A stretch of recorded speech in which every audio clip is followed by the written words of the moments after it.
नवनवीन व्हिडिओ पाहण्यासाठी सबस्क्राइब करा आणि बेल आयकॉनला क्लिक करायला विसरू नका। हरी विठ्ठल श्री ज्ञानदेव तुकाराम मौली ज्ञानेश्वर महाराज की जय। जगद्गुरु तुकाराम महाराज की जय। सद्गुरु जोग महाराज की जय। नमो ज्ञानेश्वरा नमो ज्ञानेश्वरा। निवृत्ती उदारा सोपान देवा। मुक्ताबाई नमो त्रिभुवन पावनी। आद्यत्रय जननी देवांची जयांचे केलिया स्मरण। होय सकळ विद्यांचे अधिकरण। तेचे वंदू श्री चरण श्री गुरूंचे ते नमस्कारोने आता। यज्ञात्वा मुक्तो भवती स्तब्धो भवती आत्मा रामो भवती। कैवल्य साम्राज्य चक्रवर्ती विश्वमाऊली ज्ञानोबाराय सकल महापुरुषांच्या गुरुजनांच्या कृपाशीर्वादाने आपण देवर्षी नारदजींच्या अंतकरणातून प्रगट झालेलं भक्तिसूत्रक नामक एक लघु कलेवाराचा असणारा एक ग्रंथ, या ग्रंथाचा आपण चिंतनाचा विचार करत असताना पहिल्या सूत्रामध्ये भक्तीची प्रस्तावना किंवा प्रतिज्ञा, दुसऱ्या आणि तिसऱ्या सूत्रामध्ये भक्तीचं स्वरूप आणि त्यानंतर चतुर्थ सूत्रापासून षष्टम सूत्रापर्यंत परमप्रेम प्राप्त झाल्यानंतर किंवा अमृत स्वरूपीने भक्तीची प्राप्ती झाल्यानंतर किंवा अस्मिन पदाने ज्याचा निर्देश केला अशा आत्मस्वरूपाची प्राप्ती घडल्यानंतर जे काही साधकाच्या जीवनामध्ये फल प्राप्त होतात त्या फलांचा विचार आपण करत आहोत। नारद महर्षींनी या सगळ्या करता एक लब्ध्वा, प्राप्य किंवा ज्ञात्वा अशा प्रकारची क्रियापद वापरली आहे आणि ही सगळी क्रियापद जी आहे ना ही प्राप्त करून आहे। त्याला त्वांत प्रत्यय असं म्हणतात। लब्ध्वा किंवा ज्ञात्वा अशा प्रकारची प्रत्यय असतात व्याकरणामध्ये। काय काय फल प्राप्त होतात? यल लब्ध्वा पुमान सिद्धो भवती, तो पूर्णतेला प्राप्त होतो। अर्थात मनुष्याच्या अंतःकरणामध्ये आपण अपूर्ण आहोत याची कायम जाणीव असते आणि ती जाणीव ज्याला असेल तो पूर्णतेचा प्रयत्न करतो। काहींना ही जाणीवही नसते आणि आपल्याला जाणीव नाही याची सुद्धा जाणीव नसते, पण ती जाणीव असावी तेव्हा जिज्ञासा निर्माण होत असते। यल लब्ध्वा पुमान सिद्धो भवती, तो कृतकृत्य होतो।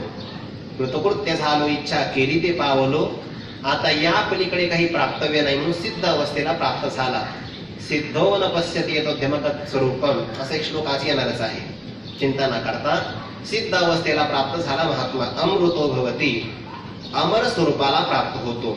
परमात्माच अमर आहे, तिथे कोणत्याही प्रकारचं मरण नाही, आश्रय नाश नाही, परतः नाश नाही, स्वभाव नाश नाही परमात्मा स्वरूपाला, किंवा देश काल वस्तूचाही अंत नाही।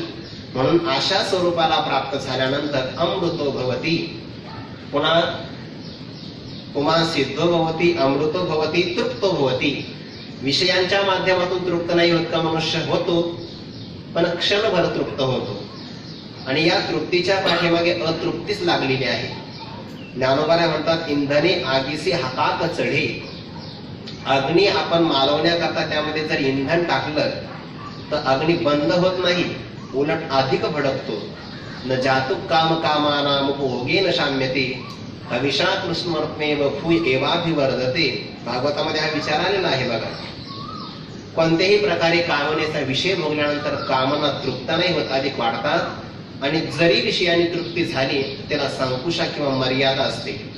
पंचदशीमध्ये हा विचार आलाय, संकुशा विषयी तृप्ती प्रियम तृप्ती निरंकुशा। विषयांच्या माध्यमातून प्राप्त झालेली तृप्ती मर्यादित स्वरूपाची आहे आणि इथे प्राप्त झालेली तृप्ती मात्र देशे काले वेदानुवादा, ज्या सुखाची न करवे मर्यादा, मर्यादा नाही याच्या अर्थ निरंकुशा तृप्ती आहे। तृप्त भवती यत् प्राप्य न किंचित वांछती, का बरं प्राप्तव्याची इच्छा करत नाही? ज्या पलीकडे काही नाही ते आपल्यालाच आपल्या ठिकाणी प्राप्त झाला तर आकांक्षा नेमकी कोणाची करायची? किंवा आत्मानंचित विजानीयात अयमस्मीति पुरुषः किमिच्छन कस्य कामाय शरीरम अनुसंजरेत, तो कोणाची कामना करेल, कशा करता करेल? काम नाही, काम नाही, झालो बाहेर कामा। म्हणून यत् प्राप्य न किंचित वांछती, कोणत्या पदाचीच अपेक्षा करत नाही आणि मग स्वर्ग लोकातील पद नाही। न पारमेष्ट्यम, जिथे मृत्यू लोकातल्याही पदाला तो विचारत नाही, स्वर्ग लोकातल्याही पदाला विचारत नाही. ब्रह्माशैव पदम शो हरिपदम तृष्णावधीन कोगताः. पण महात्मा मात्र खुंटलिया धावा तृष्णेची या यत प्राप्य न किंचित वांछती न शोचती. परमात्म स्वरूपाचा वियोग कधीच होऊ शकत नाही, ते आपल्याला प्रिय आहे. प्रियाच्या वियोगामध्ये शोक होत असतो. प्रिय परमात्मा कधी आपल्यापासून दूर जाणार नाही. आणि जगामध्ये अप्रिय नावाची वस्तूच कोणती नाही. ओ कटे का गोमटे हे काहीची तया अनुमटे. रात्री दिवस न घटे सूर्याशी जेवी न शोचती न द्वेष्टी. द्वेष का करत नाही, भेदभावच नाही म्हणून. अगोदर अहमभाव असावा, माझ्यापेक्षा कोणीतरी वेगळा तत्संबंधाने भेद असावा. भेदाच्या नंतर तो माझ्या विरोधी असावा, म्हणजे वैरी असावा, तर भेद निर्माण होतो किंवा द्वेष होतो. महात्म्याला भेदच नाही, अहमभाव नाही. अहमभाव मावळून गेलेला आहे, अहंकाराचा त्याग झाला. म्हणून न द्वेष्टी न रमते. तो कोणत्याही विषयामध्ये रममान होत नाही. सामान्य माणसं ज्या ठिकाणी रममान होतात तिथे महात्मा रममान होत नाही. बाकीचे लोक ज्या ठिकाणी रमत नाही तिथे महात्मा कायम तृप्त असतो. बाकीचे माणसं कुठे रममान होतात. एही संस्पर्श ज्या भोगा दुःख येऊनही येवते. आद्यंतवंत कोणते यनते शोमते बुधाहा. म्हणून न रमते. बाकीचे मात्र रममान होतात. नोत्साही भवती. इष्ट प्राप्त करण्याकरता आणि अनिष्टाची निवृत्ती करण्याकरता प्रयत्न करावा लागतो. आणि या प्रयत्नासाठी जी प्रेरक शक्ती असते त्याला उत्साह असं म्हणतात. महात्मा इष्ट किंवा अनिष्ट याकरता प्रयत्न नाही करत. का बरं? देवीची प्राचीन इष्ट अनिष्टे भोगेसी येऊन भेटे. तेथ देखली आहे ओखटे द्वेष न करी. ना गोमटीची विपाये ते आनोनी पुढासूये. तया लागी न होई साभिलाष. ज्ञानोबाई सांगतात 18व्या अध्यायामध्ये. त्याचा तो विचार नाही करत. सुखी संतोषाने यावे, दुःखी विषादानं भजावे आणि लाभाला गुण धरावे मना माझी, अशी भावना असल्यामुळे कोणत्याही बाबतीमध्ये उत्साह धारण करत नाही. भजन करत असेल, हो भजनात तर अत्यधिक उत्साह आहे. त्याचा उत्साह कसा आहे किंवा त्याही फलाचा विचार आता प्रस्तुत या फलाचा विचार सांगणाऱ्या अंतिम सूत्रामध्ये करतात. यज ज्ञात्वा मत्तो भवती. ज्ञात्वा शब्द आलेला आहे. ज्ञात्वा म्हणजे जाणून. यज शब्द हा प्रेमवाचक घ्या, भक्तिवाचक घ्या किंवा आत्मपदाची प्राप्ती असाही घ्या. आपण त्याचा पाठीमागे विचार केला, आता विस्तार नाही करायचा. जी भक्ती प्राप्त झाल्यानंतर आर्ष प्रयोग आहे बरं का. तुम्ही असं म्हणाल की यत सर्वनाम वापरलं, पुल्लिंगामध्ये नाही वापरलं, स्त्रीलिंगामध्ये नाही वापरलं, नको स्त्रीलिंगाचं वचन का वापरलं? आर्ष प्रयोग आहे. ऋषींच्या मुखातून आलेला प्रयोग असल्यामुळे यत संबंधाने इथं फार जास्त विचार नाही करायचा. म्हणून जे किंवा जी भक्ती प्राप्त जाणल्यानंतर जाणणारा मत्तो भवती, उन्मत्त होतो किंवा त्याचा असणारा जो आनंद आहे तो आवरला जात नाही. मत्त होतो म्हणजे काय? लौकिकामध्ये ज्या वृत्त्या दिसतात त्यापेक्षा अलौकिक वृत्तीचं प्रगटीकरण होणं यालाच मत्तता असं म्हणतात. आणि तो मत्त होतो. स्तब्धो भवती. स्तब्ध म्हणजे शांत होतो, प्रयत्न नाही करत, शून्य अवस्थेला प्राप्त होतो. म्हणजे अत्यधिक काही सांसारिक फल प्राप्त करावे असे प्रयत्न नाही करत, शांत होऊन जातो. स्तब्ध भवती. त्याला तटस्थपणा म्हणतात. या तटस्थपणा करता निळोबानीची पूर्ण गवळणच आहे बघा. वेणू वाजवित यमुनेच्या तटी आणि मग झाली सगळं तटस्थ नेत्रपाती हो. सगळ्या गवळणीचा विचार आपण आला तर तो आज करू किंवा उद्या करू, आपल्याला काही जास्त घाई नाही. स्तब्धो भवती. आत्मारामो भवती. तो कसा असतो? आत्मस्वरूपामध्ये रममान झालेला असतो. त्याचं मन कुठे रमतं? आत्मस्वरूपामध्ये रमतं, विषयामध्ये नाही बरं का. दोन माणसं या जगामध्ये, एक इंद्रियांच्या विषयामध्ये रमणारे त्याला इंद्रिया राम असं म्हणतात, आणि आत्मस्वरूपामध्ये रमतो त्याला आत्माराम असं म्हणतात. इंद्रिय राम असणारा अघायू आहे, व्यर्थ जगतो. तिसऱ्या अध्यायामध्ये त्याचा विचार आहे. अघायू इंद्रिया रामो मोघम पार्थ सजीवती. आणि पुढचा मात्र यस्त्वात्मरतिरेवस्यात् आत्मतृप्तश्च मानवः आत्मन्येवच संतुष्टस्तस्य कार्यं न विद्यते. दोन्ही पण विचार आले की नाही? इंद्रियामध्ये रममान होणारा व्यर्थ जगतो आणि आत्मस्वरूपामध्ये रममान होणारा जे व्यर्थ जगतात त्यांचाही उद्धार करतो. तो आत्मा रामभोवती. या पदापदांचा आपण विचार करूया. सगळे असणारी सांसारिक व्यक्ती एक सुख प्राप्ती करता प्रयत्न करतात. दुसरा अंश असा आहे दुःख निवृत्ती करताही प्रयत्न करतात. आणि मग ज्याच्या प्रारब्धाने प्रयत्नानुसार त्या त्या व्यक्तीला विषयांची भोगही मिळतात, नाही असं नाही. आणि विषयांच्या माध्यमातून आनंद मिळतो असं म्हणणं हे चुकीचंच आहे ना. ज्ञानोबा म्हणतात, मनोनिविषयी सुख आहे हे बोलण्याची सारिके नव्हे, तरी विद्युत स्फुरणे कान पाही जगा माझी. विषयामध्ये सुख मिळतं हे बोलणं म्हणजे विरोधाभास आहे. मुळामध्ये विषय तरी कैसे रोहिणीचे जैसे, का स्वप्नीचा आभासी भद्र जाते. विषयामध्ये सुख नाहीच, विषयाच्या माध्यमातून सुख मिळत नाही का? विषयाच्या माध्यमातून जरी सुख मिळालं तरी ते विषयाचं सुख नाही, ते सुख आहे आपल्या आत्मस्वरूपाचं. आपल्या चिंतनामध्ये जुन्या कीर्तनकाराने एक उदाहरण दिलं आहे. ते कुत्र जे असतं ना, तरी त्याचे चित्त हाडावरी, त्याला मिष्टान्न द्या किंवा तुम्ही काहीही द्या, पण त्याचा स्वभाव असतो, त्याला वाळलेलं जर हाड मिळालं तर त्या हाडाला ते चोखत बसतं, ते त्या हाडाला फोडण्याचा प्रयत्न करतात. आता ते हाड टणक असतं आणि त्याला फोडण्याचा प्रयत्न करत असताना त्या कुत्र्याच्या दातावर असणारी हिरडी, त्या हिरडीला ते लागतं. त्या हिरडीतलं रक्त त्या कुत्र्याला चाटायला मिळतं. त्याला असं वाटतं, वा शेवटी किती का व्हायला पण काढलं की नाही रक्त याच्यातून, असा त्याचा समज होतो. आणि मग त्याला वाटतं आपल्याला जे रक्त मिळालं ते हाडातून मिळालं, वास्तविक ते हाडातून मिळालेलं नसतं, त्याच्याच हिरडीतून त्याला प्राप्त झालं असतं. तसं जीवात्मा जेव्हा स्वतःला अपूर्ण समजतो, मी असमाधानी आहे, असुखी आहे असं समजतो, आणि मग मला सुख कशाला मिळेल, मग त्याचा गैरसमज होतो की मला सुख विषयाच्या माध्यमातून मिळेल. मग अनुकूल असणारा शब्द, स्पर्श, रूप, रस आणि गंध या विषयाच्या प्राप्तीकरता प्रयत्न करतो. आता प्रयत्न करायचं म्हटलं की मनुष्याची वृत्ती चंचल होते. कुठपर्यंत? जोपर्यंत विषय प्राप्त होत नाही तोपर्यंत.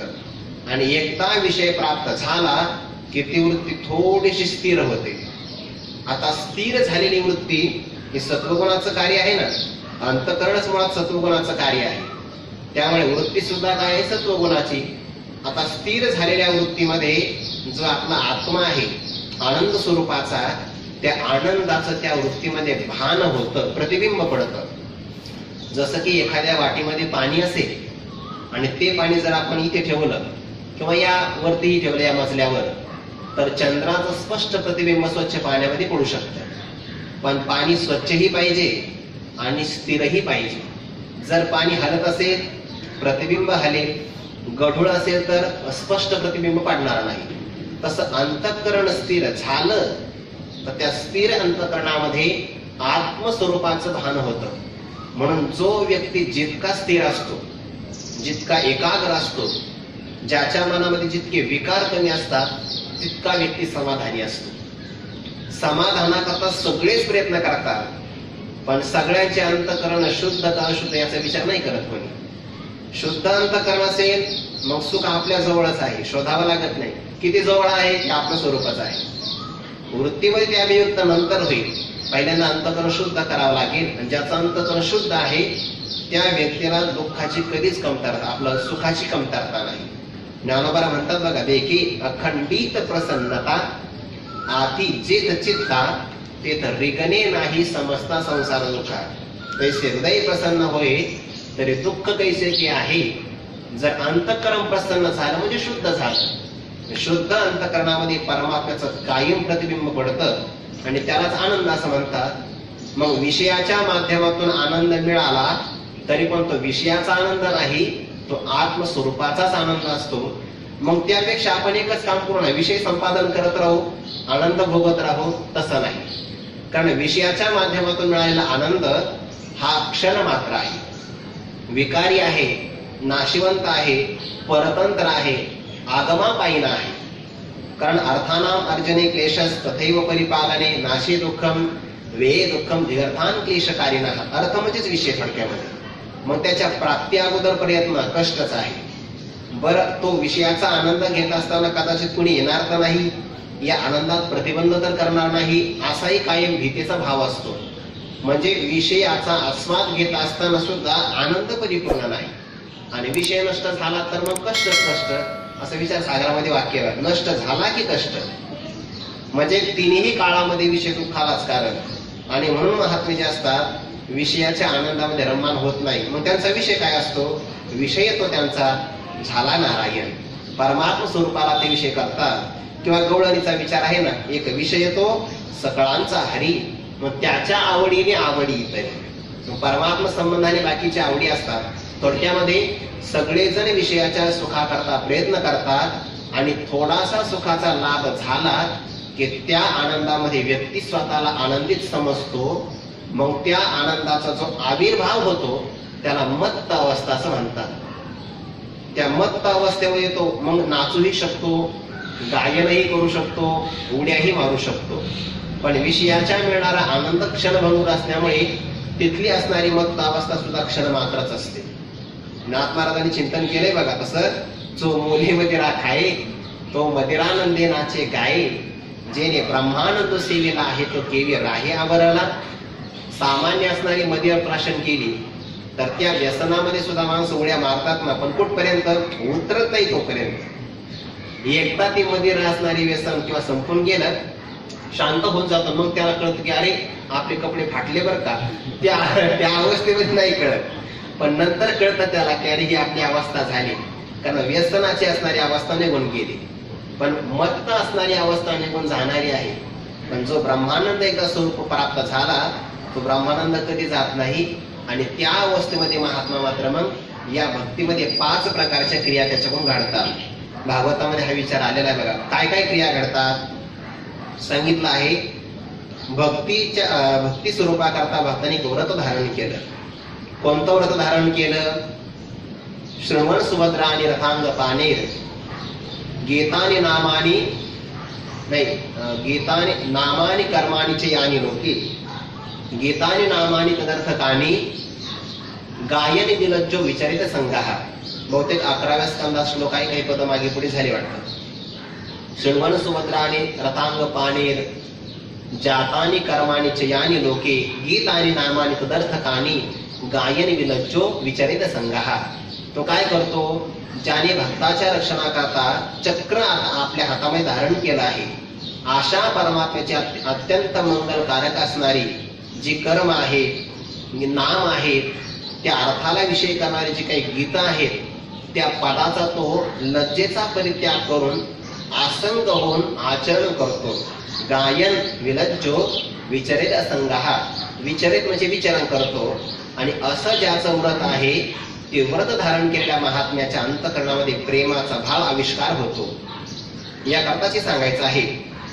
एवं व्रत स्वप्रिय नाम कीर्त्या जातानुरागो द्रुतचित्त उच्चैहि, असत्यथो रोदिति रोति गायन, त्युन्मादवन नृत्यती लोकबाह्यः. 5 प्रकारच्या अपेक्षा घडतात असं ज्याने व्रत धारण केलं. भगवंताचं असणारं प्रिय नाम, प्रिय असणारी कीर्ती जेव्हा तो गायन करण्याकरता प्रारंभ करतो, अनुराग जात, त्याच्या अंतःकरणामध्ये अनुराग म्हणजे प्रेम निर्माण होतं. आणि प्रेमाच्या अवस्थेमध्ये द्रुतचित्त, त्याचं अंतःकरण द्रवीभूत होतं. आणि मग महात्मा काय करतो म्हणे, उच्चैहि हसति, तो उच्च अवस्थेने उच्च आवाजामध्ये हसतो. पहिली प्रक्रिया आहे. हसती, रोदिती, तो मोठ्याने रडतो. पण प्रेमातली अवस्था. विषयासक्त पुरुषासारखं रडत नाही महात्मा, त्याचं रडण्याचं कारण वेगळं आहे. तोही रडतोच ना. सामान्य व्यक्ती सारख्याच महात्म्याच्या क्रिया घडतात. फक्त एक असतं की सामान्य व्यक्तीच्या क्रियेचा विषय वेगळा असतो आणि महात्म्याच्या क्रियेचा विषय वेगळा असतो. हसत्यथो रोदिती, रौती, रौती म्हणजे ओरडतो, गर्जना करतो, मोठ्याने गर्जना करतो. गायती, तो गायनही करतो. आणि 5वी प्रक्रिया आहे उन्मादवन नृत्यती लोकबाह्यः, तो नृत्य करतो. आणि नृत्य करणं किंवा गायन करणं हे मत्त अवस्थेचं प्रतीक आहे. ज्या महात्म्याला स्वरूप प्राप्त झालं त्याची सुद्धा अशीच अवस्था होते. भागवतामध्ये हा सगळा विचार आलेला आहे. त्याकरता उदाहरण दिलं आहे ते मदिरा प्राशन केलेल्या व्यक्तीच. जसं की मदिरा प्राशन केलेल्या व्यक्तीला आपल्या अंगावर वस्त्र आहे की नाही याची आठवण नसते. ज्ञानोबा म्हणतात बघा, मद्यपांगीचे वस्त्र तया पाणी ही जया मी ऐसीची नाही, निरहंकारता पाहिया नाव. निरहंकारता सांगण्याकरता उदाहरण कोणाचं दिलं आहे? मद्यपांगीचे वस्त्र. गुरुवर्य मला वाटतं मारुती बाबा पाठामध्ये उदाहरण सांगत असतात की एक व्यसनाधीन झालेला व्यक्ती, पण काही नाही, फक्त कोपीनच लावलेली आहे, बाकीचे कपडेच नाही अंगावर. व्यसन केलं त्यामुळे त्याला जाणीव नाही की बाहेर थंडी आहे. दुसरा वस्त्रविरहित व्यक्ती त्याच्या समोर आला, तो मला का तू कपडे का घातले नाही? म्हणे कपडेच घालण्याकरता नाही. चल घे म्हणे, याच्याच अंगावर नसताना तरी पण दिलं त्याने. मद्यपांगीचे वस्त्र, जसं मद्यप्राशन केलेल्या व्यक्तीला आपल्या अंगावर असणाऱ्या वस्त्राची आठवण नसते, याच दृष्टांताप्रमाणे महापुरुषाला आपल्या देहाची आठवण नसते. देहं च नश्वरं अवस्थितं उत्थितं वा सिद्धो न पश्यति यतोध्यमगत स्वरूपम दैवादपि तमुतदैव वशादुपेतं वासो यथा परिकृतं मदिरामदान्धः. ज्याप्रमाणे मदियाच्या मदाने अंध झालेला व्यक्ती, वासह म्हणजे वस्त्र, वांसांशी जीर्णानी वस्त्र, ज्याप्रमाणे त्याला आपलं वस्त्र याची आठवण नसते, तसं नश्वर असणारा देह उठलेला आहे की आता बसलेला आहे, दैव वशाने हा देह पडला आहे का जिवंत आहे, सिद्धो न पश्यते यतोध्यगमत स्वरूपम, स्वरूप ज्याला प्राप्त झालं, स्वरूपाची प्राप्ती झाली असा सिद्ध महात्मा या गोष्टीला पाहत नाही. हेच उदाहरण महाराजांनी जसं दिलं भागवतामध्ये दिलं आहे, तेच उदाहरण दुसऱ्याही अंगाने दिलं आहे. आपण ओवीचा उच्चार केला ना, जो ओले मदिरा खाई तो मदिरानंदे नाचे गाई, जेने ब्रह्मानंद सेवेला आहे तो केवी राही आवरला. तो आवरला जातो का? आवरत नाही बघा, कारण त्याच्या आतमध्ये आनंदाचा साठा त्याला प्राप्त झाला. याची ज्ञात्वा या पदाकरता आपल्याला विचार करायचा आहे. किंवा आणखीन एक श्लोक आहे भागवतामध्ये की भक्तीच्या अवस्थेमध्ये तो काय काय करतो. वाग्गद्गदा द्रवते यस्य चित्तम हृदत्य भीक्ष्णम हसति क्वचिच्च विलज्ज उद्गायति नृत्यते च मद्भक्तियुक्त भुवनं पुनाती. तिथे स्वतःच विचारावे या श्लोकामध्ये. अगोदरचा श्लोक घ्या किंवा हा वाग्गद्गदा हा श्लोक घ्या, या सगळ्या श्लोकामध्ये 5च प्रक्रिया घडतात. भक्ती प्राप्त झाल्यानंतर तो काय करणार? पहिल्यांदा एक तर हसणार, रडणार, ओरडणार, गायन करणार किंवा नृत्य करणार, या 5 प्रक्रिया घडतात. पण हे केव्हा घडू शकतं? नारद महर्षींनी शब्द वापरला ज्ञात्वा, भक्तीच जर त्याला ज्ञान झालं तर. खरं असं आहे, भक्तीला ज्ञानाची जोड असावी बरं का. जी भक्ती आपल्याला करायची ती ज्ञान समन्वित असेल तर ती व्यवस्थित भक्ती होते, नाहीतर ती विषम प्रकारची भक्ती झाली तर देवाला मान्य होत नाही. ज्ञानोबारांच्या ज्ञानेश्वरीमध्ये 9व्या अध्यायामध्ये हा विचार आलेला आहे की भगवान असं म्हणतात, जर माझी भक्ती करायची असेल ना तर ती मला जाणूनच करावी, किंवा माझी भक्ती माझ्या करताच करावी. अन्य प्रकाराने जर केली तर त्या भक्तीचा प्रकार सरळ होत नाही, उजेरी नाही, विषमात पडतो. आणि याकरिता ज्ञानोबा 2 दृष्टांत देतात. ज्ञानोबा म्हणतात, कल्पना करा, सगळ्या देवांची भक्ती केली तरी पण आकाशात तोयम यथा गच्छति सागरम, सर्व देव नमस्कार केशवम प्रति गच्छति, खरंच आहे. पण अन्य देवतांची केलेली उपासना परिणामी परमात्म्याची उपासना होती, हे जरी खरं असेल, पण अन्यांची उपासना करण्यापेक्षा देवाचीच देव म्हणून उपासना करावी याकरता उदाहरण दिलं. ज्ञानोबा म्हणतात, बघा बरं म्हणे, एक झाड आहे, त्या झाडाचं खोड आहे, त्या झाडाला पानं आहे, शाखा आहे, पण पाणी घेण्याचं कार्य कोणाचं आहे? पानांचं आहे का फांद्यांचं? मुळाचं आहे. म्हणून मनुष्याने काय करावं? मूळ सिंचने, अर्थात त्या मुळालाच पाणी घालावं. तसं अन्यांची भक्ती करण्यापेक्षा एका देवाचीच भक्ती करावी. दुसरं उदाहरण दिलं आहे की आपल्याला 10 इंद्रिय आहेत. आपल्या शरीरामध्ये 5 कर्मेंद्रिय, 5 ज्ञानेंद्रिय. या इंद्रियांच्या माध्यमातून आपण विषय सेवन करतो. विषय सेवन केल्यानंतर होणारा आनंद किंवा दुःख एकाच जीवात्म्याला प्राप्त होतं. बरोबर आहे? म्हणजे भोक्ता कोण आहे? एक. इंद्रिय किती आहेत? 10. मग आपण काय केलं पाहिजे? कोणत्या इंद्रियांचा विषय कोणत्या पण इंद्रियाला देऊन चालत नाही, त्या इंद्रियांचा विषय त्याच इंद्रियाला दिला पाहिजे. म्हणजे जेवण करायचं, इथे पण छिद्रच आहे ना, मग त्यापेक्षा आपण पातळ जेवण करून कानात ओतू, चालणार नाही ना. कारण जे ज्या इंद्रियाला मान्य होईल त्याच इंद्रियांच्या माध्यमातून केलं पाहिजे. माझा शब्द नाही, ज्ञानोबांचे शब्द आहे. पाहिपा शाखा पलवरुखाचे, हे काय नव्हते एकाचे पिजाचे, परी पाणी घेणे मुळाचे, ते मुळीची घाते. पाणी मुळाचं कार्य आहे, मुळालाच दिलं पाहिजे. किंवा दुसरं उदाहरण का 10 इंद्रिया हाती, ये जरी एकीची देहीची होती आणि ही शेविले विषय जाते एकाची ठाया, तरी करोनी रस सोय बरवी, कानी केवी भरावी. चांगल्या प्रकारची पाक निष्पत्ती कारण ते कानात भरावी का? अजिबात असं करू नये. फुले आणून तुरंबावी डोळा केवी, फुलं आणायची सुगंधित नाकाला न लावता डोळ्यांना लावायची, चालेल का? ज्ञानोबा म्हणतो तसं करू नका, ते तरस तो मुखीची सेवावा, परी म्हणतो घराणीची घ्यावा, पैसा मी तो याच्यावा मीच म्हणोनी, एर माते नेनोनी भजन, ते वायाची का आणि आण, म्हणून कर्माचे डोळे ज्ञान ते निर्दोष व्हावे. मला जाणून भक्ती करा असा परमात्म्याचा भाव आहे. माते नेनोनी भजन, मला न जाणता केलेली भक्ती व्यर्थच आटाआटी आहे, भलतच काहीतरी करण्यासारखं आहे. म्हणून तरी शब्द काय वापरला, यच ज्ञात्वा, ज्या भक्तीला जाणून किंवा परमात्म स्वरूपाला जाणून महात्मा मत्तो भवती. आता परमात्म स्वरूपाला जाणल्यानंतर जेव्हा आपण व्यवहारामध्ये जाणतो तेव्हा जाणणारा वेगळा असतो. जाणण्याची प्रक्रिया कशी घडते थोडी प्रक्रिया सांगतो.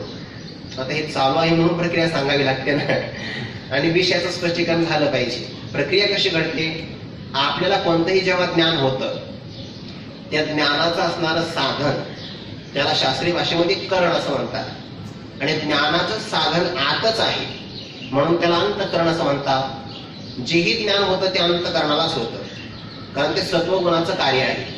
आणि सत्वगुणाचं कार्य असल्यामुळे प्रक्रिया अशी आहे, सत्वा संचायते ज्ञान. ज्ञान जे होतं ते सत्वगुणामध्ये होतं. रजोगुणामध्ये ज्ञान का होत नाही, रजोगुण चंचल आहे, चंचल व्यक्तीला ज्ञान नाही होत. म्हणून तमोगुणी व्यक्तीला का ज्ञान होत नाही, तमोगुणी जाग्यावरच नसतो, तो कायम झोपलेला असतो, त्याला कोण ज्ञान करून देणार. म्हणजे तमोगुणी पुरुषाला ज्ञान होत नाही, कायम अवस्थेत असतो चिर निद्रेमध्ये, त्याला काही ज्ञान होऊ शकत नाही. रजोगुणी व्यक्ती चंचल असतो, त्याला ज्ञान होत नाही. सात्विक असणारा व्यक्ती किंवा सत्वगुण ज्याच्यामध्ये आहे त्याला ज्ञान होतं. सत्वा संचायते ज्ञान, आणि अंतःकरण सत्वगुणाचं कार्य आहे. त्या अंतःकरणाचा परिणाम होतो त्याला वृत्ती असं म्हणतात. चांगला आहे का प्रक्रिया कशी आहे. तर जेव्हा अंतःकरणाला एखाद्या विषयाचं ज्ञान करायचं तर ते अंतःकरण बाहेर स्वतः पडू शकत नाही, त्याला इंद्रियाची गरज लागते. कल्पनाकार हा ध्वनिक्षेपक आहे, ज्याला माईक आपण म्हणतो. या ध्वनिक्षेपकाचं जर मला ज्ञान करून घ्यायचं असेल तर माझं आत असणारं जे अंतःकरण आहे ते नेत्रेंद्रियाच्या द्वारे, म्हणजे त्या अंतःकरणाची वृत्ती या नेत्रेंद्रियाच्या द्वारे या विषय देशापर्यंत आली पाहिजे. आता कल्पना करा, इथे जर अंधार असेल तर मला या क्षेपकाचं ज्ञान होणार नाही, बरोबर. किंवा माझी नजर दुसरीकडे असेल तर तरी पण मला या विषयाचं ज्ञान होणार नाही. याचा अर्थ काय झाला, अंधकाराला दूर करण्याकरता इथे प्रकाशाची गरज असावी लागेल. म्हणजे अंधकाराचं आवरण कोण फेडेल, प्रकाश. आता या विषयाचं मला काय आहे, अगोदर ज्ञान होण्याच्या पूर्वी अज्ञान आहे, म्हणजे अज्ञानाने हा झाकलेला आहे पदार्थ, आवृत्त आहे. म्हणजे अज्ञानाचं पण आवरण दूर करावं लागेल. मग अंतःकरणाची वृत्ती जेव्हा नेत्रेंद्रियाच्या द्वारे या विषय देशापर्यंत जाते तेव्हा ती वृत्ती या पदार्थाला व्यापते. जसं की समजा एखाद्या सरोवराचं पाणी त्या कालव्यामध्ये येतं, कालव्यातलं पाणी पाटाला जातं, आणि पाटाचं पाणी एखाद्या झाडाच्या आळ्याला जातं. जसं ते पाणी त्या त्या पदार्थाला व्यापतं तसं अंतःकरणाची वृत्ती या विषयाला व्यापते, आणि ती वृत्ती काय करते, यावर असणारं अज्ञानाचं आवरण त्याला भंग करते. वृत्ती या पदार्थाचं ज्ञान नाही करून देत. मग वृत्ती सत्वगुणाचं कार्य आहे. त्या सत्वगुणामध्ये परमात्म्याचा प्रकाश प्रकट होतो, त्याला म्हणतात चिदाभास. आणि मग तो चिदाभास या वस्तूचं अयम ध्वनिक्षेपकाः असं ज्ञान करून देतो, किंवा अयम पटाः, अयम वृक्षः, अयम तरु अशा प्रकारचं ज्ञान करून देतो.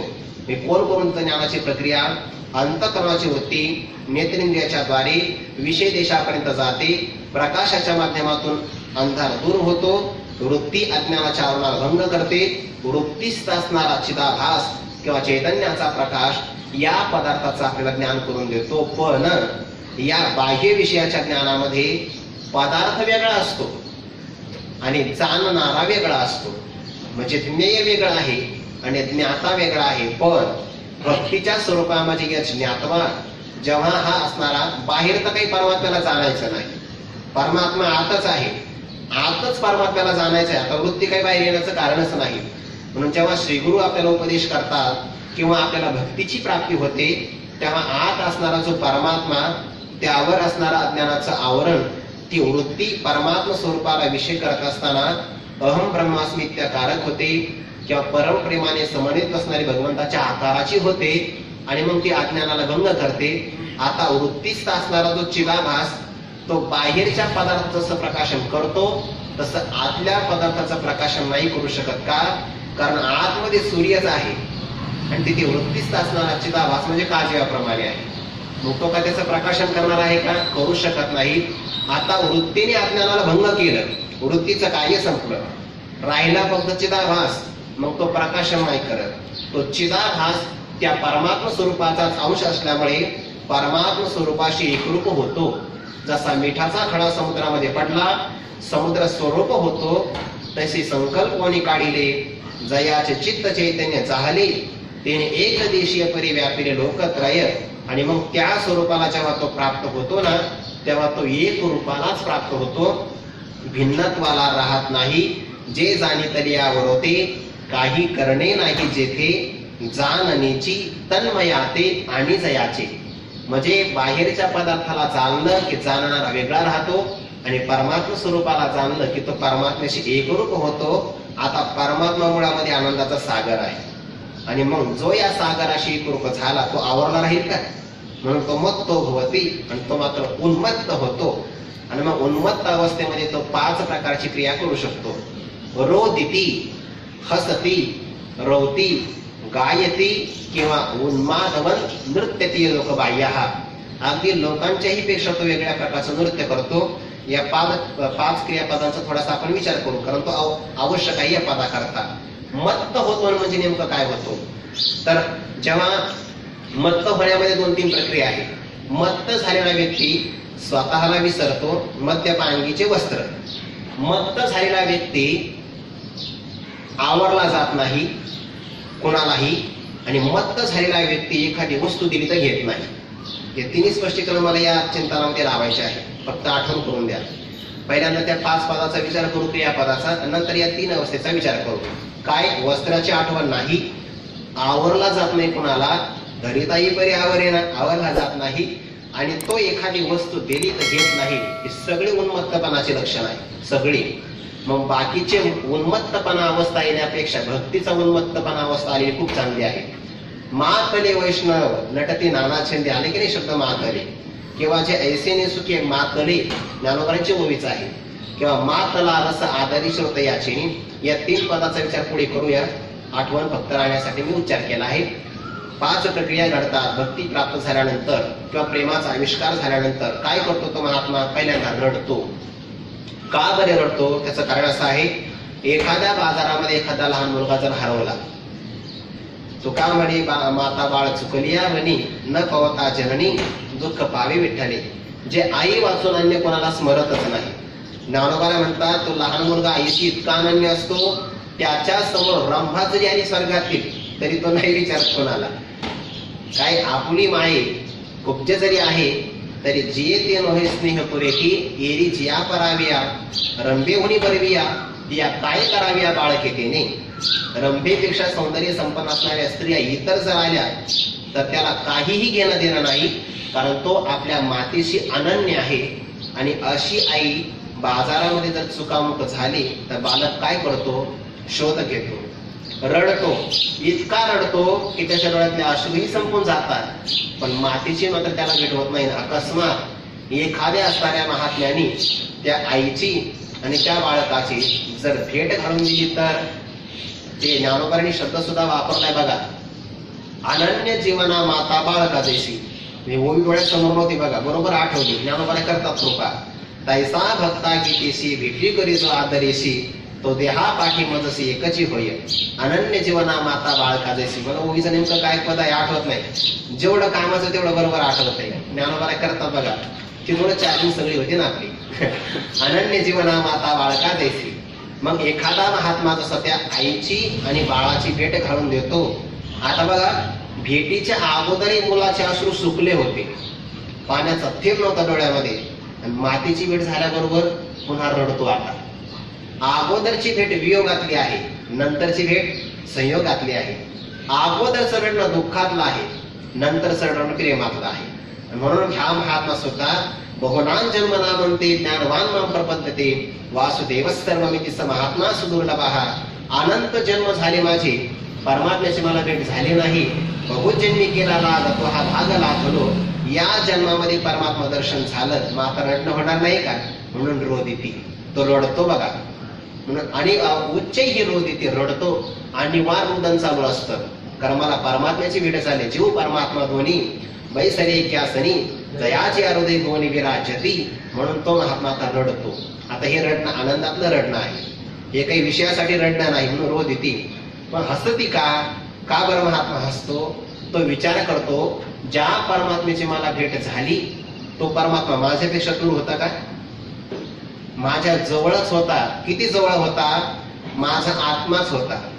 आणि माझा आत्मा माझ्या जवळ असताना तो मला अप्राप्त आहे असं वाटलं, माझा भ्रम नाही का? आणि मला प्राप्ताचीच प्राप्ती झाली हा माझा भ्रम नाही का? अशा स्वतःच्या भ्रमिष्ठपणाला आता तो हसू लागतो की काय मग मी भ्रमिष्ठ झालो होतो. जे मला प्राप्त होतं त्याला मी अप्राप्त समजलं.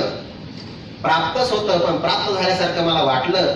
आता हे माझं कृत्य पिशेपणासारखं होतं भूतकाळातील, आणि म्हणून आपल्या वेडेपणावर तो आता हसतो. म्हणून हसती, रोदिती झालं, हसती झालं.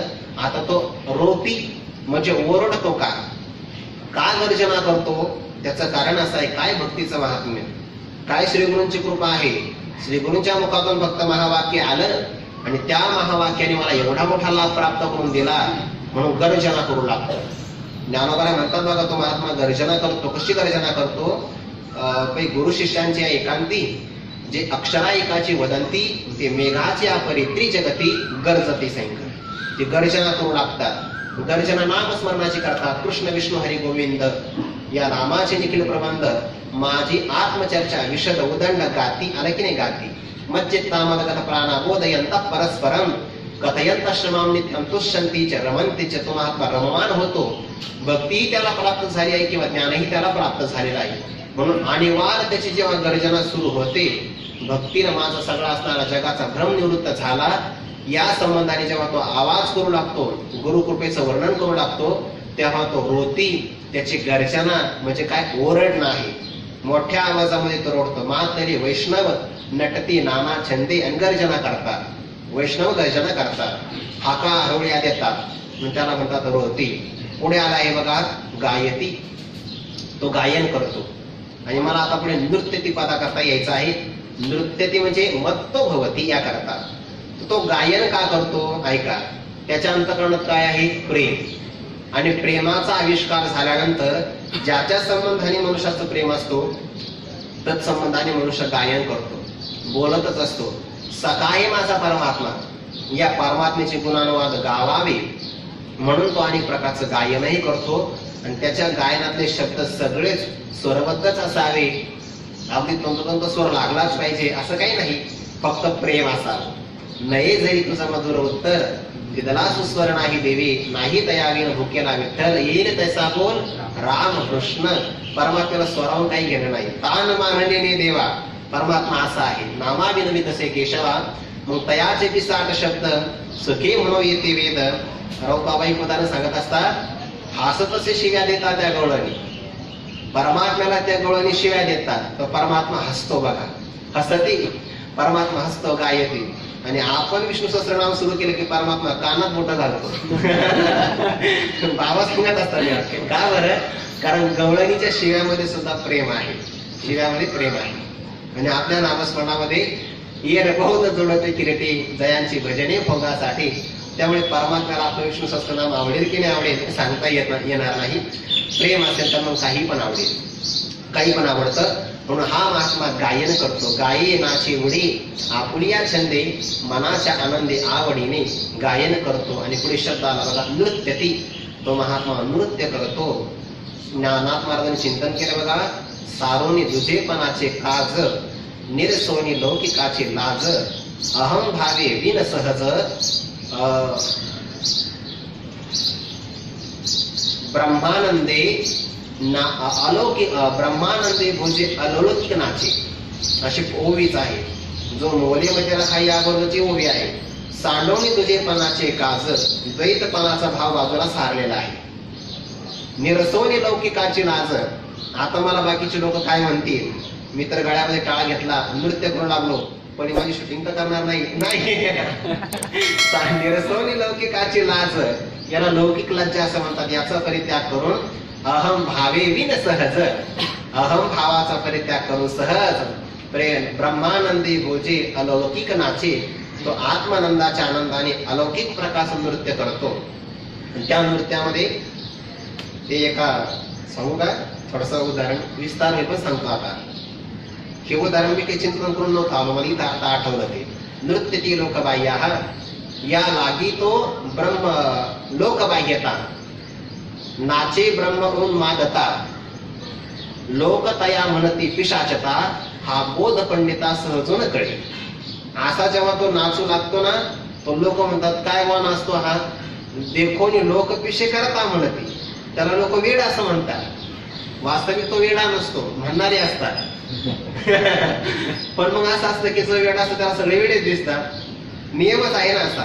म्हणून बाकीचे लोक त्याला पिसा वेडा असं म्हणतात. आमची कुणी नव्हती ऐसे ह्याची पिसे असं म्हणतात की नाही. पण परमात्मा वेडच लावतो ना, लावी मना पिसे गोविंदाचे, म्हणून तो नृत्य करू लागतो. एकदा काय झालं, द्वारकेमध्ये काहीतरी प्रसंग होता. त्या प्रसंगामध्ये आता परमात्मा नाचू लागला. याकरता उदाहरण, भगवंताचा भक्त नाचले यात काय आश्चर्य हो. आणि मग ते द्वारकेमध्ये जेव्हा भक्तराज अर्जुनांचं आगमन झालं, आता एवढा मोठा प्रवास केला म्हणून थकले असते. भगवंतांनी सांगितलं थोडीशी वामकुक्षी करा, विश्रांती काय. आता विश्रांती घेतली पण डोळा चांगला लागतो असा कधी कधी. जर दुपारी जास्त जेवण झालं तर, म्हणजे तेही जेवण द्वादशीचं असावं, आग्रह करून वाढावं, पण आवडीचं असावं आणि जवळच असावं, जास्त लांब नसावं. जास्त लांब असेल तर जाण्या येण्यामध्ये मग झोप उडून जाते. जवळच म्हणजे अगदी वळकटी जवळ. विषय सोडून द्या. मग भोजन जर जास्त झालं तर झोप जास्त लागतच असते. अनुभवाची जोर हे नवे बोलायचे. माझा अनुभव आहे अंगी असा तो अर्थ आहे. भक्तराज अर्जुनाला डोळा लागला, जे साम्यशी डोळा लागला तयार. आणि भगवंतांनी सांगितलं आपलं थोडंसं काम करायचं आहे, कल्पनाकारी पूजा करायची असेल, जा बरं अर्जुनाला बोलवून आणा. अर्जुनाला बोलवून आणा असं म्हटल्यानंतर पहिल्यांदा परमात्मा गेले. कारण कसं असतं, जर मनुष्याला बोलावणं धाडायचं असेल तर कोण जात असतं, मनुष्य जातो की नाही, नियम आहे हा व्यवहाराचा. भगवान परमात्मा गेले अर्जुनाच्या शय्य गृहामध्ये. त्यांनी त्या स्थानाच्या शय्येच्या जवळ गेले आणि बघू लागले फक्त झोपलेले आहे शरीराने, पण जसा श्वास चालू आहे तसं नामस्मरणही चालू आहे. रात्र न कळे दिवस न कळे अंगी खेळे दैवत हे दिन रचने हाची धंदा गोविंदाचे पवाडे. कारण चिंतन चालूच आहे वृत्तीचं. श्रीकृष्ण जय कृष्ण, श्रीकृष्ण जय कृष्ण. अर्जुनाचे रोम रोम, केस केस सुद्धा श्रीकृष्ण जय कृष्ण म्हणायचे. आणि तो आवाज ऐकला. आता परमात्मा शांत राहतो होय.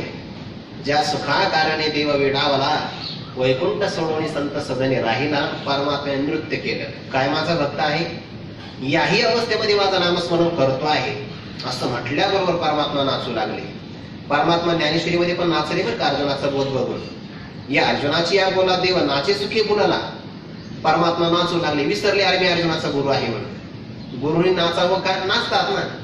परमात्मा रथावरच नाचू लागले कुरुक्षेत्रावर. देव नाचे सुखे बोलाला अर्जुनाचा बोध पाहून. इथे अर्जुनाची भक्ती पाहून परमात्मा नाचू लागले. आता परमात्मा नाचला. नाचणाऱ्या व्यक्तीला वेळेची आठवण नसते. किती वेळ बाकी काय आठवतंय त्याला, नाचण्याकरता प्रारंभ केला. आता भगवंत नाचण्याकरता प्रारंभ करतात. भगवान शंकराला राहावेल का, तेही आले नाचाय. त्याने तांडव नृत्य सुरू केलं. आता भगवंताला त्या कालियानागाचं नृत्य आठवलं. दोघांमध्ये झालेलं जुगलबंदी सुरू. भगवान शंकरही नाचू लागले, भगवान श्रीकृष्ण नाचू लागले. हे तर नटराज राजा आहे, ते फक्त नटराज आहे. आणि हे नटराज राजा आहेत, दोघे नाचू लागले. सरस्वती माता विण्याची साथ करण्याकरता आली. इंद्राने मृदंग आणला. सगळेजण आले. देवांगना सुद्धा आल्या, ब्रह्मदेव आले. नृत्य सुरू झालं. आता इथे काय कीर्तनाकरता काय उशीर आहे. आळंदीमध्ये कीर्तनाकरता जसं सायस करावा लागत नाही. गावाकडे टाळकऱ्याला सुद्धा फोन करावा लागतो. मिळत नाही. मी नाही करीता फारच दूर असतो.